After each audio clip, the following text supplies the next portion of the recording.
I was watching it last night at home. My wife was out, and I was hoping that she did not come in to tell her the story because she would be horrified as a mother.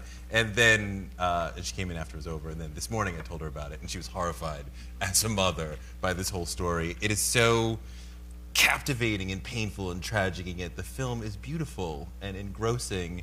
What drew you to the story? You know, I think I was telling John this earlier. When I first heard about the story, I was in Rome, and it was Andrew Salmon, the British journalist, was like doing this English language news piece, and it just kind of stuck in my head, partially like the dramatic way that he tells the story, and then as you know the trial unfolded and the ruling happened, it just seemed like a very poignant moment in our like journey as humans when we kind of locate the virtual space inside of the physical experience, and you know it plays out in a court case. I think that's a kind of significant moment, and it seemed like a story that would, you know, be interesting to try to tell. Now you met the couple, you interviewed them, but it was your artistic choice to not put them on camera, and I was assuming that they were too shy or too embarrassed to be on camera. But no, that was your choice. I mean, I think that there were like a lot of layers to the way that ended up working out, and one of the things was that this isn't a film about them and like them working through what happened, and they weren't those kind of characters really, and so the film is about like the system that created their story, the telecom infrastructure, the way that games are designed, and then the way that they're used, and so. In the end, I think it was very hard to make a film with no characters, and in that way, I feel like the kind of film that came out of it is very like weird and interesting, and I like that the main kind of character is this like animated child. I think it kind of allows us to exist more in the brain space of the story, because I think it's almost distracting, and they were like all the things you said, sort of shy, and it's a difficult thing to know how to talk about. And I mean, John, this idea of online addiction is very real, and I think we all experience a little bit of it from the dopamine rush that we get when there's a new email, a new text, a new Facebook post, Twitter, Pinterest. I'm pretty sure we'll take a selfie together before this. Absolutely, as we well should, and then we'll be excited when they see a message from you of like, oh, he sent me the selfie.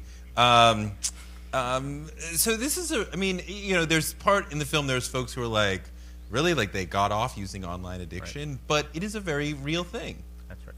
Listen, this is, there are so many questions that this should raise, and I was really happy as I was sitting out here, because I've had a chance to think about this a long time since I met Valerie and got involved in the film, but to hear people's reactions at certain pieces, that if you really understand what's going on with gaming itself, it shouldn't be shocking. Yeah. So 10 hours a day, okay?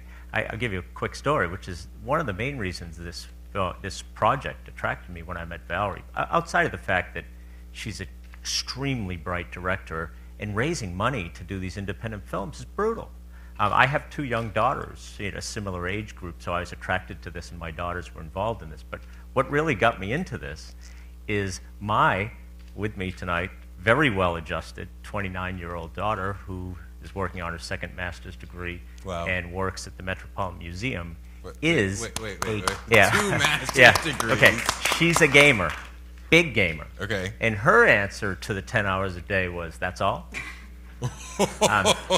And there's some great questions to look at in this.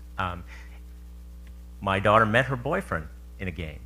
Oh, wow. They're in an 8-year, very well-adjusted relationship. Just like they did. Right, and by the way, we're headed Thursday to Seattle to attend a tournament called the International, where first prize is $5 million, and $10 million is the prize money for this online game that's being played. And Key Arena in Seattle sold out in an hour for people coming to view the gaming. So a lot of this is, what I like about this movie is things that are shocking new news to people this is happening. Facebook just paid multiple billions of dollars to buy Oculus, which is a virtual reality headset that is going. So the addiction piece is something to think about. But when we explored this together, this is question one and a shock variable of a huge topic. Absolutely. A gigantic topic that I hope this will get people to take a look at. I mean, the online piece is one part of this extraordinary, artful, beautiful film. Another part is just total parenting fail. You know, the sort of thing that we hear of from time to time for various reasons. And I'm curious, I mean, how many parents do we have here? Just raise your hand. Like fewer than I would have thought, but if people just aren't raising their hands, say, I'm a parent. They don't want to get called. But I mean, like, how many people just hear the details of the story and how could you as possibly have a little teeny baby and not be taking care of the baby constantly? I mean, you know, I'm a parent. I remember those first couple of months. We couldn't get away from my son, and not that we wanted to, but we couldn't get away with him from him for 30 seconds. You know, and you're like, I haven't showered in 3 months because I can't get away from the baby for 1 second. And you know, and the woman's body is responding to just having had a baby, wanting to physically take care of the baby. And I'm like, how could she have not taken care of her baby? I think that the animated child, the anima, kind of had this like really nurturing component to the way that element of the game was designed. And actually, the double master's degree genius told me that a lot of Korean games around that time were building in these kind of pet devices in the games to increase female, you know, users in their game, which I thought was interesting. So I kind of look at it more like they were applying the parenting techniques they'd learned in raising this online child, and that sense of like, I'll play for 10 hours and go home for 10 hours. And it wasn't that they were abandoning the baby, but rather like, you know, working to earn money and just didn't have the, you know, community around them to be like, you know, hey, it's a little different, the feeding cycle or whatever. Instinct. Yeah. Isn't there? Is there? I mean, I think one of the folks in the film speak about it, and I mean, you know, there is an instinct to go to your child, to save your child. I mean, so there was maybe like an overriding instinct that happened, right? I don't know. I mean, you know, I think that we know the way that the mind engages in things is very mysterious, and you know, they really were unable to differentiate the emotional triggers of their online world and the instincts of parenthood. These are the great questions, right? Yeah. Couple of pieces to it. They were great virtual parents. They were, right?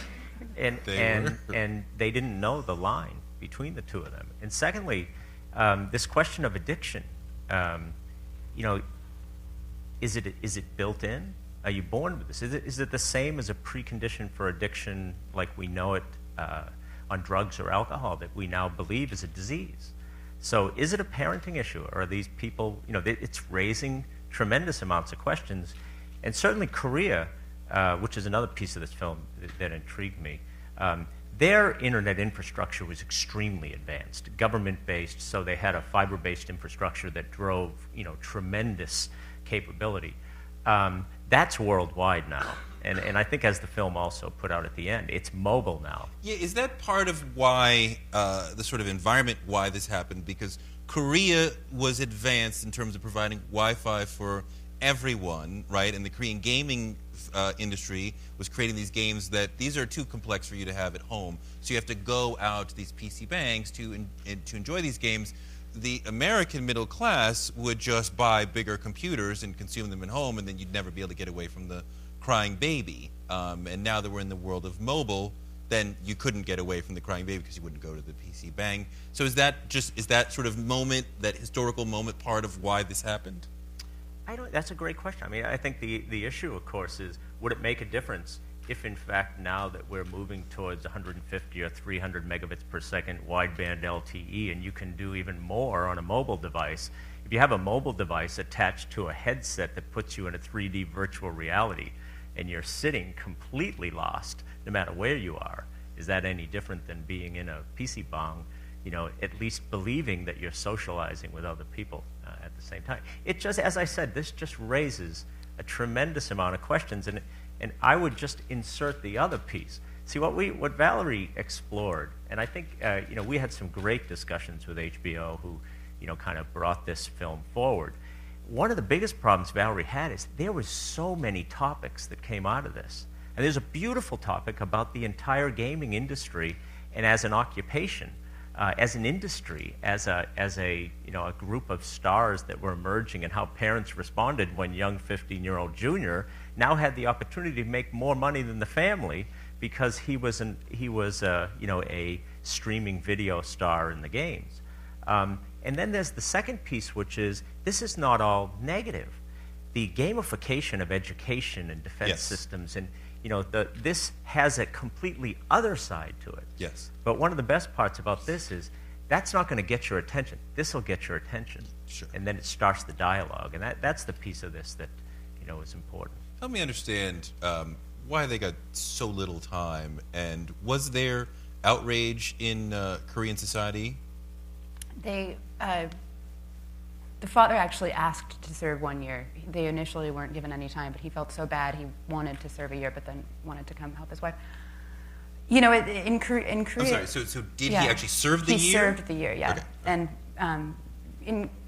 in Korea, the sort of dialogue around this story was a bit muted. And when we premiered in Korea a month ago, it was really exciting to just experience the feedback. I mean, there were a bunch of 19-year-olds in the audience, and they really understood the film. They were like, how do we build a better world through technology? Like, they got the kind of the prompt of the story. And so, I think that building a way to talk about this story is an important start to talking about it and the broader issues of this or whatever. But on a mainstream level, I don't think there's no follow-up sort of outrage.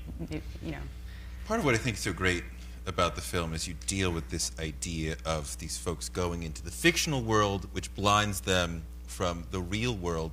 And I think sort of visually, the way you deal with details and getting very close to certain things, and there's sort of a dreamlike quality to a lot of the imagery and the transitions, and sort of mimics that sort of mental process that you're sort of talking about. Yeah, totally. I mean, that was something I really tried to do in the film, is kind of recreate the landscape of the experience of playing these games. And I really love the animations that are in there because I think that when we're in this virtual world, or even when we're on Facebook or in the back of our heads, we have this social media sphere. We're always kind of between these two spaces. There is this other virtual reality that we all now kind of share. It's, so kind of trying to represent that was why it has that and feel. Even just the connection between shamanism, right, and the ability to go to another place, and then that is actually literally happening in these video games. Really interesting. Yeah, I thought that was interesting. John, could this happen in America? This story? It did. In October of 2013, there was a Tulsa, Arizona couple who had a 3-year-old who died of malnutrition, and they'd had 20 home visits, and it just kind of the case slipped through the cracks. But the parents were Second Life DJs, and so they were always DJing in these nightclubs on Second Life, and the photo of them is they're intense looking, and it was an Arizona version of it. Oh. Yeah, and the answer is not only has it. Let's see, two or three, I don't know, a number of weeks ago I was down in Los Angeles at what's called the E3 convention. Yeah. It's the gaming convention. A few months before that, I was in Las Vegas at the Consumer Electronics Show. One of them was an old dying, and one of them was the most booming, money-invested place to see. It was the gaming industry. Unbelievable money going into this space. And so this issue is real, and young millennials, they like everything that's social, and these massive online games are a form of social And the capabilities that are being brought down to allow them to immerse themselves in this are tremendous. And the money, I mean, I will tell you, I started this film well before I went to T-Mobile. But I've learned a tremendous amount about this in many spaces, and I'm in the late stage negotiations to sponsor a team in the Dota tournament this Thursday and Friday, because that's the audience. I mean, and it's a big deal. So the positive and the negative, there's a tremendous amount to look at. I'll give you one interesting question I noticed. Have you noticed, and it's kind of dark, but there have been some horrific events in the United States where crimes have been committed, and then interesting if you notice, and you'll think back on this, when they describe the person who committed the crime, a number of times they say, we don't know much about him. He was a gamer. Mm-hmm. They spent, and it's become, before it's even understood, it's an evil variable. Oh yeah. Which is one of those things because people don't understand it. And I noticed that when I said, yeah, he spent most of his time playing games. That could be completely irrelevant, but it's on a list. You don't generally hear them refer to, and in her valedictorian speech, she noted the value that she got as a gamer. So there's a precondition, and it's because of some of these. No, you're right. There's a lot of times that's used as a negative. But big money's going into this now, too. Oh, absolutely. So it's, I knew that we were in the hands of a thoughtful filmmaker from the beginning when we saw, when they were talking to the police detective, and you kept showing the unmoving clock, right? That was making this very audible ticking, but then I'm like, it's not moving, right? So what did that detail mean for you? The time and our experience of time in the virtual space are not the same, and that there's a sort of like temporal reality, and then there's this like other digital space that lacks a lot of those qualities, like time in the real way that it moves here versus time in the virtual space. And then there's also like the dialogue is about how much time they spent on the internet. And I was just filming the clock, and I didn't realize till I had gotten back and was looking at it that it was stuck. I thought that was cool. So you guys didn't start this at HBO, right? You started this on... Well, I just finished another film that HBO released, and they were like, "What are you doing?" And I like, "Tomorrow." And I was like going to Korea, and because we'd kind of gotten our little group of producers together, and so at that time they were like, "Oh, this sounds interesting. We'll get a first look on this." And so throughout the making of the film, I sent Sarah probably like 10 versions of the film, and she'd be like, "I did not know what I just watched." And so we, it just was like this process, and then eventually, when it kind of became clear, it was like, Sundance was going to program it, and it was sort of time for the film to be done. They really kind of stepped in to release it. So it was very much a kind of conversation between Sarah and John and all of the filmmaking team. I would have been much tougher on Sarah than Valerie was. I'll just give you perspective, because I came into this, as a business person.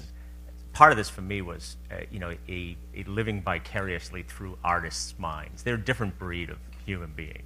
This is art, and it's deep, and a young director like Valerie, whose first film did launch at Sundance, so she's trying to make her second film, scraping around for money, minimal money, very difficult. And the more I saw it, and I was able to fund and bridge to HBO, who's wonderful in supporting these films. And this is a group of very young 20-something multicultural people creating this. And it was great to watch and fun to see.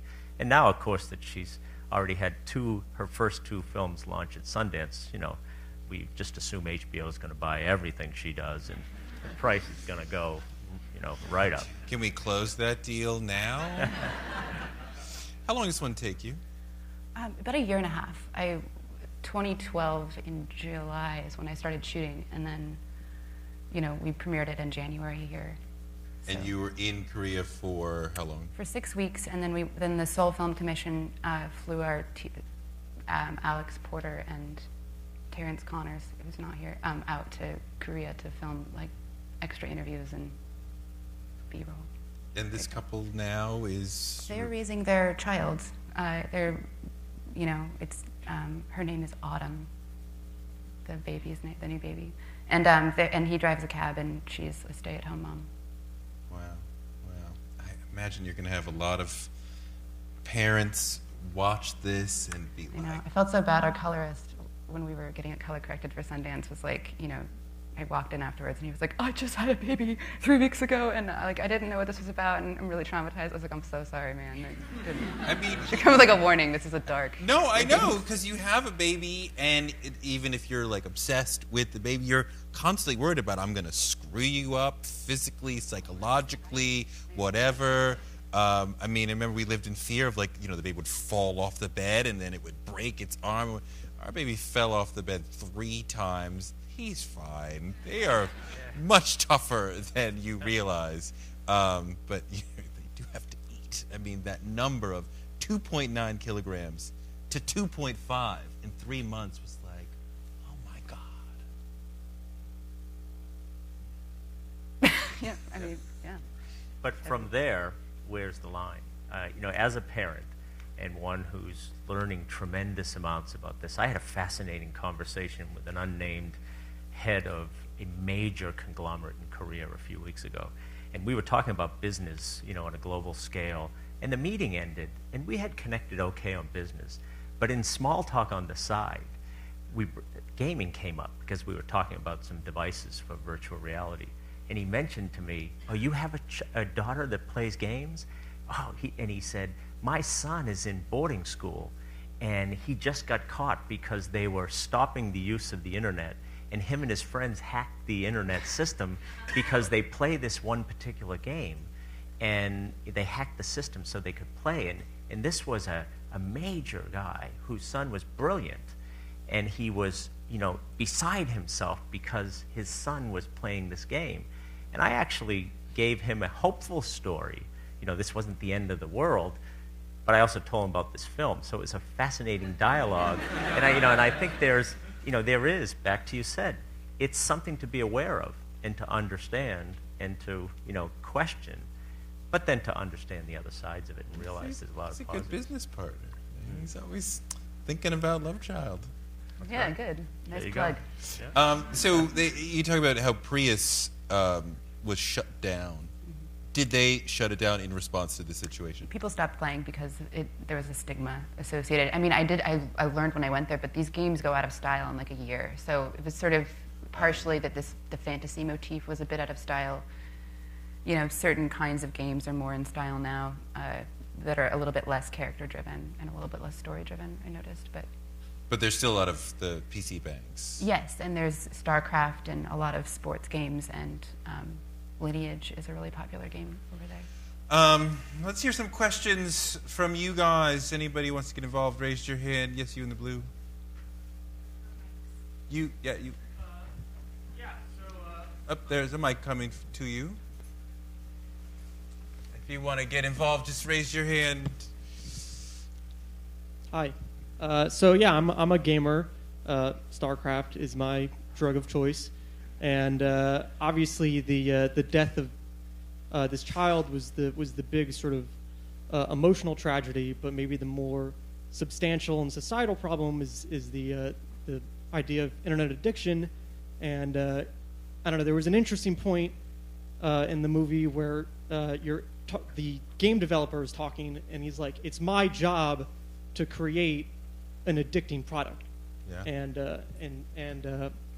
It's the government's job to raise GDP and have this vast internet and telecom communication industries to have faster internet and where does the buck stop? Whose responsibility is it to take care of this society and of this problem of internet addiction? Is it a personal responsibility? Is it a cultural responsibility? Who's trying to who should be thinking about these problems? It's an interesting question. What do you think, John? This is Valerie's. All right. I think my favorite line in the film addressing this is one of the TV hosts in Korea says, government intervention doesn't actually solve anything. Change is made through implicit social arrangements over a long period of time. So I think it's all of it. It's it's learning to understand what we're doing, what are we using, what is this asking me to do, and why am I doing it, and then asking, the tech industry for, bioharmonious technologies that, can help us increase our sense of, community, connectedness, empathy, and growth, and maintain the things that make us human, like, raising our young or other things like that. So I think it's everything you mentioned, and part of, I think, the project of this film is to help bring that dialogue, out to. It's hard for me to imagine a society like this in America approaching this with anything but saying this is a personal responsibility issue. When we let people who are of a certain age drink as much alcohol as they want, have as many guns and bullets as they want, and those are things that we can clearly, demonstrably say this can hurt you or others. Whereas the online addiction is not yet fully understood and is much more squishy, even though, as you pointed out, sort of negative connotations are already growing. But unless we can clearly say this leads to X, 50% of the time, it's going to be hard to, to create some legislation or something beyond you, gamer, have to control, what's best for you in this situation. I was at a meeting or a kind of conference a couple weeks ago about internet addiction, and the task of this group, or we were tasked with coming up with a list of bullet points that would be circulated to the American Medical Association about how much screen time is appropriate for a 2-year-old. Or, and even that framework of how to dialogue around this, it's well, none, or what is screen time? Is it active screen time? Is it passive screen time? Is it, what kind, all of this stuff is I think our dialogue will get more sophisticated, about this eventually. I'm looking for more hands. We were interviewing at some school in Brooklyn, and the interviewer says, so I see that you work in television, and I'm like, yes, this is a good question. Give it to me. And how much screen time do you allow your child? Because we here at this school prefer 0. And I'm like, we're not getting in this school. And we didn't.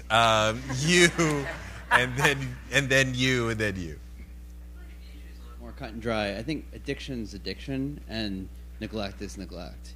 And I wonder, in a way, was the government more lenient because of its tech infrastructure and its predisposition to this stuff? Like, if the child had died because its parents were in a bar drinking, would the penalty been larger? I don't know. Was it because of what he's saying, because of the power of the gaming industry, or because they showed so much remorse and contrition? I think there was a lot at stake in the dialogue around this story, and I'm sure that, everybody involved, even the gaming addiction clinicians, are highly engaged in interacting with this industry. So I think it's I think it's not addiction. Maybe if it was addiction, it would be different. But I think that it's a more complicated sort of set of behavioral factors that I don't know.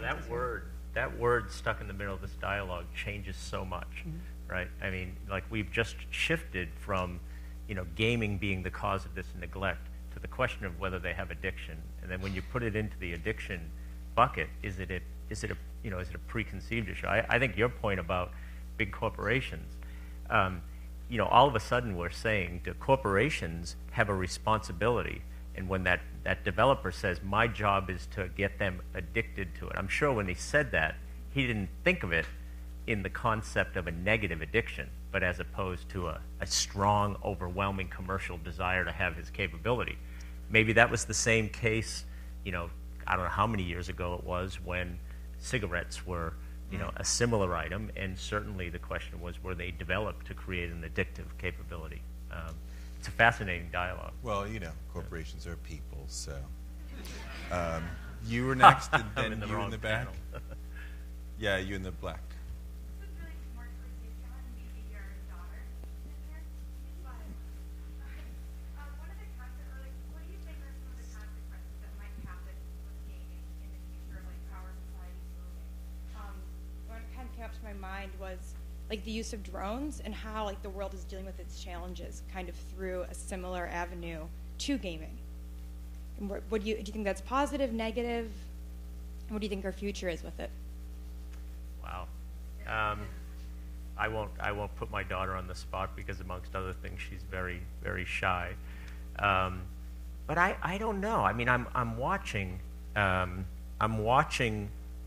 both sides, as I say, a very positive side, and watching, what gaming is and what it's driving, and this highly intelligent, well-educated people that are using it to advance their knowledge and to socialize. I will tell you again, as a parent, I was horrified when I first realized that my daughter had fallen in love with somebody for a long time that she met in a game. And so I did the normal thing that any parent would do. I hired a private investigator to check this guy out.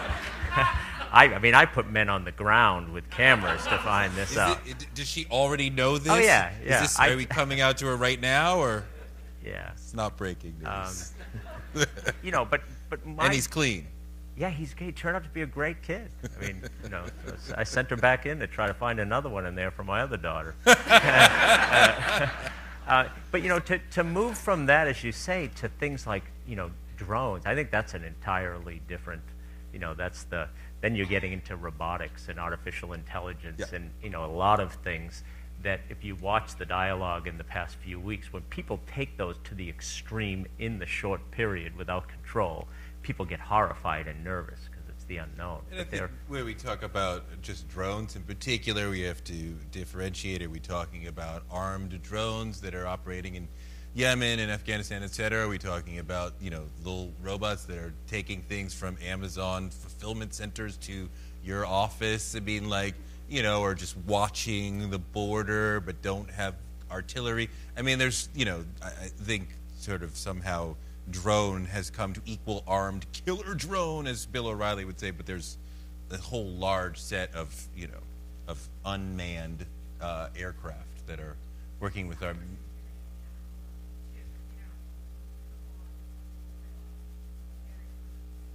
Yeah, you are getting into brilliant but separate conversations, and we only have time for one more, and I promised you in the back that you would have the next one. Sorry. Thank you. It's the nature of these games that they eventually go offline, and I'm curious about these addicts.